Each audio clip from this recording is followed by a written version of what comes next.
In our last video, we talked to you about how to get students set up in your AET after you have set it up as the advisor of your chapter. Now that you have your students enrolled, they've gone in and completed their profile and they've gone in and added their classes and other FFA experiences. We want to show you how to do the main job of AET, which is record keeping and setting up an SAE.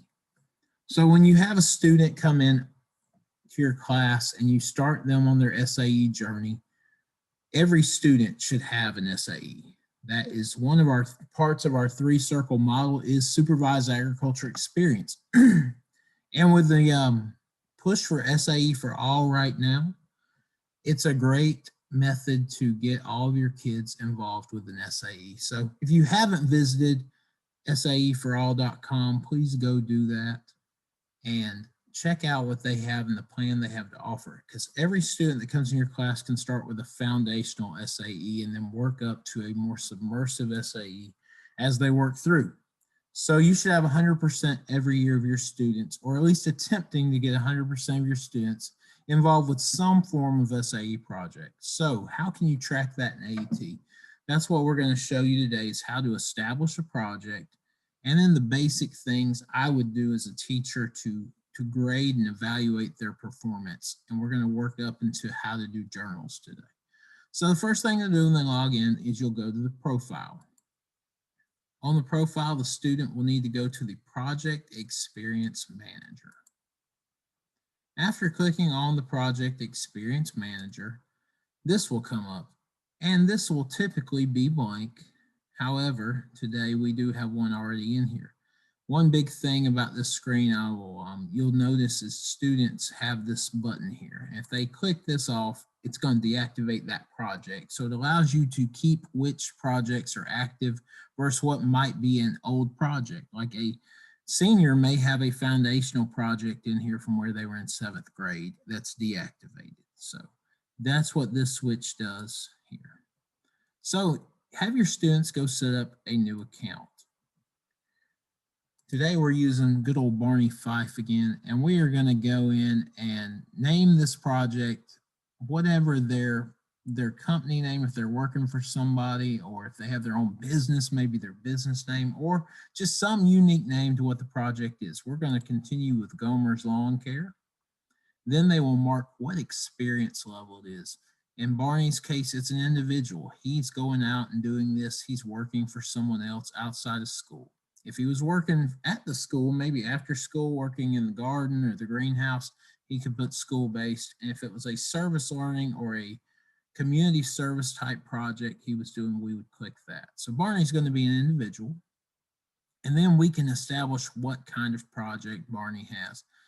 Obviously, Barney's working for somebody, so he's not going to fall into that foundational range. But if you have students who are new and they're going to explore careers, maybe with your first year ag students, you want to go through and make them all establish a foundational project where they're going to pick a career and do research on it throughout the semester or throughout the year. That's a great foundational project. Agri-science research experiment is a great one if you've got someone doing a project like an agri-science fair project where they're using the scientific method or something else to get results. Maybe they're doing a social experiment about GMOs. So that would be marked in that case. Then you have your traditional job placement where they're working for somebody else. It can be a paid or an unpaid placement. And then, of course, our entrepreneurs who own their own businesses, run their own business, whether they're making money or not. If they are doing it on their own, they are accepting all the risks and rewards. They're in entrepreneurship. So like I said, Barney is working for Gomer, so we're going to go with a paid placement. Then you'll come down and choose your primary experience. Now, landscaping, we're going to go with plant systems, and we're going to go with landscape option here. And then this, you could go no further than this with a student if you would like. However, if you have a student who's going to have a really great project and who is going to go through and maybe do a proficiency award one day, you're going to want to come down here and click on multiple SAE categories. And what that's going to allow us to do is break down Barney's job at Gomer's Lawn Care. So I highly suggest using this tool, but you do not have to, but it's highly suggested, especially for kids that are going to have a really great project. And the key is you have to do it now. You can't come back and add this later.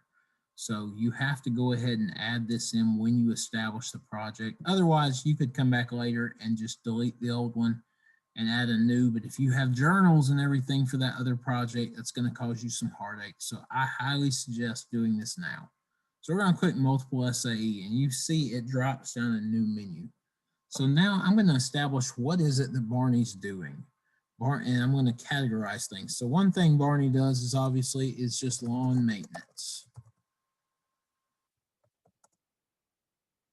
If I can spell it right here. But what that's going to include is anything Barney does.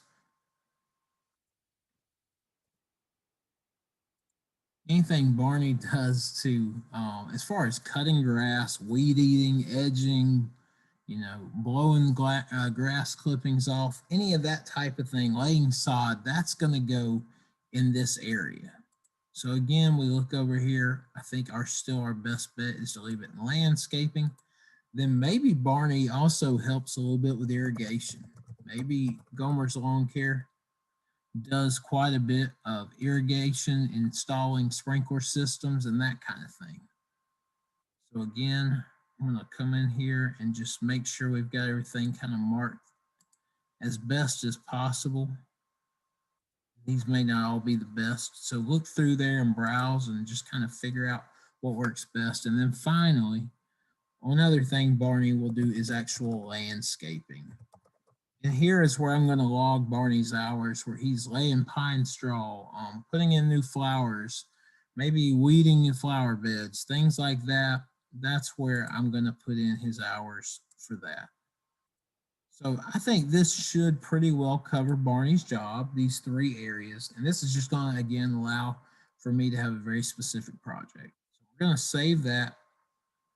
As you can see now, Barney has a ton of projects in here to maintain, and they break them down. Like I said, this is going to be great for award applications. The next thing I would have a student do is go into each of these and do a little plan. So you can click on the pencil and it will come up with some tabs. And if you're a placement, you're going to have 3 tabs. If you're an entrepreneurship, they may be 5 tabs here.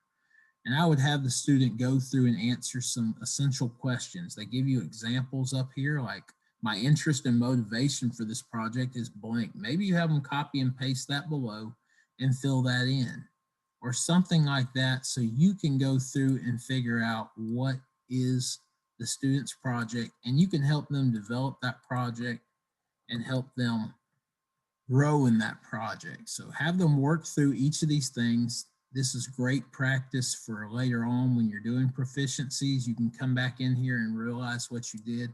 There's a place to put time investment. How many hours a week do they work? How much are they getting paid in those hours?